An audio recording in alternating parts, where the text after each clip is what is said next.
Hello, everybody. Welcome into GSMC's Down by Contact Sports Podcast. I'm your host, Jeremy Lapidus.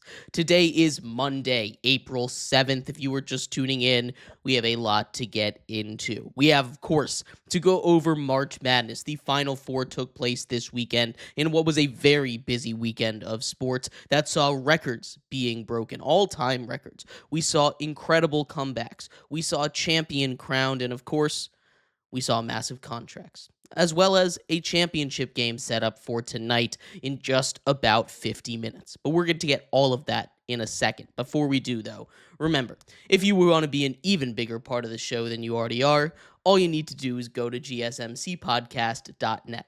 Or if you're on YouTube, you can use that super chat feature. If you do either of those two things, a message should pop up on the bottom of the screen for you, me, and everybody else around the world to see. If you do have a burning question about sports, anything at all that you would like to ask, go ahead and throw that in the comments. Throw it in the chat. I will get to it as soon as I possibly can. I appreciate everybody so much for sticking around, talking some sports with me here on a beautiful Monday, April 7th.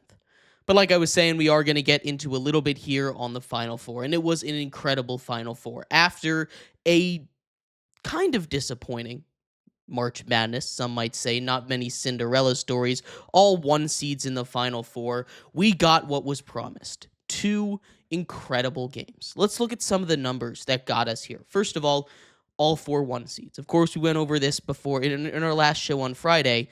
This is just the second time that that's ever happened. The last time also gave us a very good Final Four in San Antonio in 2008. This could go down as one of the best Final Fours ever, assuming the final tonight does not disappoint either. These 4 one seeds are 4 of the highest efficiency teams we have ever seen in the tournament. 4 of the 6 highest teams by efficiency numbers we have ever seen in the tournament, all time. Top 6, all 4 of these teams are. So this, as we've been saying, more and more metrics continue to pour in, that this is a Final Four, a group of teams that was the best Final Four we have ever seen. And the games lived up to the hype. We're going to start off with the early one that saw Florida take care of business versus Auburn. Auburn and Florida, of course, had faced earlier in the year, both in the SEC, the first time SEC opponents had faced each other in the Final Four ever. Bruce Pearl and the Auburn Tigers came out with a passion. They came out there early, ready to make a difference. On the other side, the Florida Gators came out flat. They came out a little slow, and at the end of the first half, when all was said and done, the Florida Gators, they were down by 8 points. And that kind of started a theme, comebacks here, right? Because in the second half, Florida Gators came out and they turned it on. The Florida Gators came out there and started shooting. Their defense really stepped up there. They were able to shut down the shooting on the other end from Auburn, and what seemingly like a wide open bucket just went away. Of course, the star of the show was Walter Clayton Jr. Walter Clayton Jr. went for 34 points in this one. He is the first player since Larry Bird to score 30-plus points in the Elite Eight and the Final Four in the same tournament run.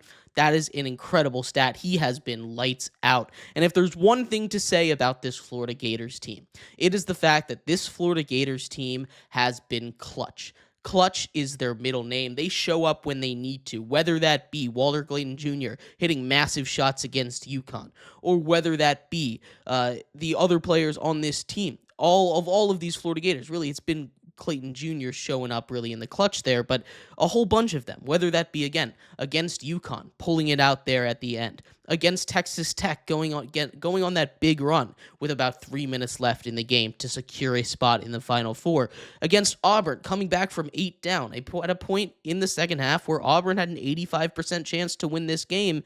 You see that graph flip upside down in favor of the Gators. They take a lead, they never look back. And that's one thing about this Gators team that's really cool to see. They are deep, they are clutch, and when they get hot, they get hot. The concerning part about this Gators team is that this is not the first time that their offense has started slow. They need their offense to get going faster if they want to win tonight, but we'll get more into that later.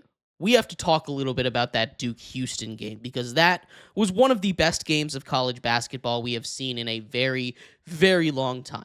Duke came out of the gates here, and they were dominating for most of it, right? At the beginning, nobody could buy a bucket. Duke ends up opening a little bit of a lead behind some of their guys. Con Knipple really stepped up huge in that first half, hitting a couple big threes. Maluwak down low also played a huge part, his ability to get offensive rebounds. Cooper Flagg had a huge game, not just on the offensive side of the ball, but defensively, especially really all the way up until about the 10-minute mark. In that second half, Duke was dominating this game. Now, the scoreboard didn't necessarily reflect that, but Duke went up as much as 14 points in this game. Duke did. That is the largest lead ever surrendered in a Final Four game. That means the biggest comeback ever belongs to the Houston Cougars, 14 points. They end up winning this game by 3 points, but it was because of their defense. They step up, and that's really been the strength of this Cougars team. This has been the strength of this Houston team under Kelvin Sampson this entire run. Now, they've been to the Final Four before.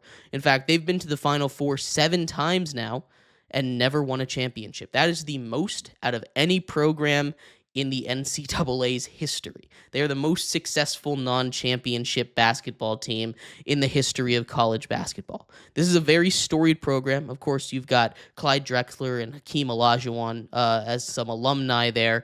They didn't get a championship. You've had a lot of really solid Houston teams over the years, but this Houston team is a little bit different. What they're able to do on the defensive side of the ball, as always, amazing. Their defense continues to be the shining part of their game, the best defense by Ken Pom in the nation right now, and that's what's powering them. But they also have shooters, and that's something that they haven't really had in a lot of Kelvin Sampson's runs.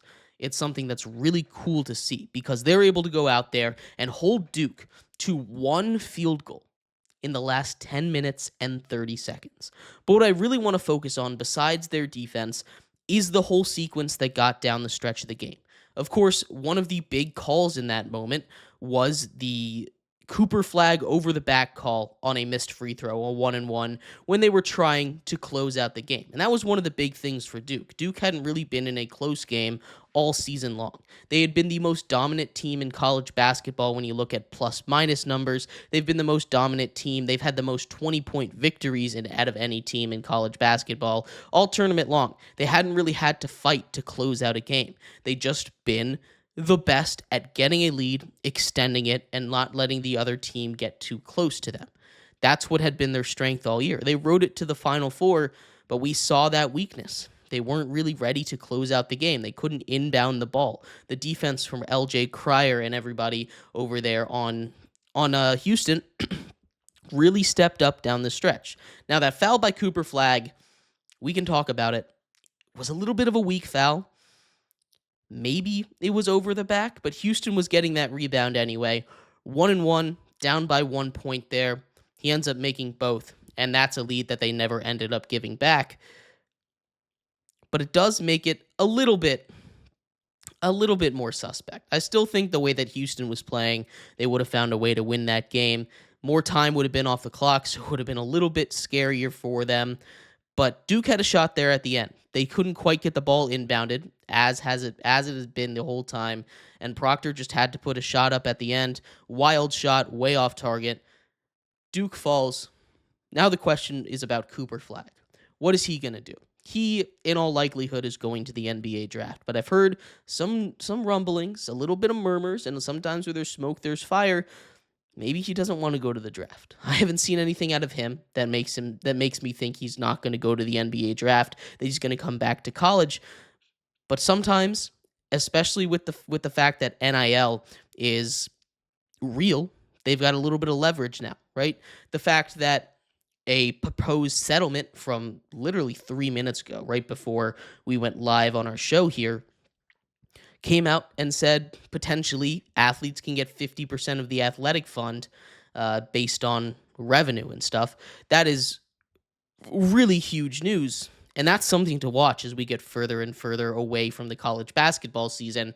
But all eyes tonight on the national championship game. We have Houston looking for their first championship ever, taking on Florida, looking for their first since 2006, 2007, when they went back-to-back.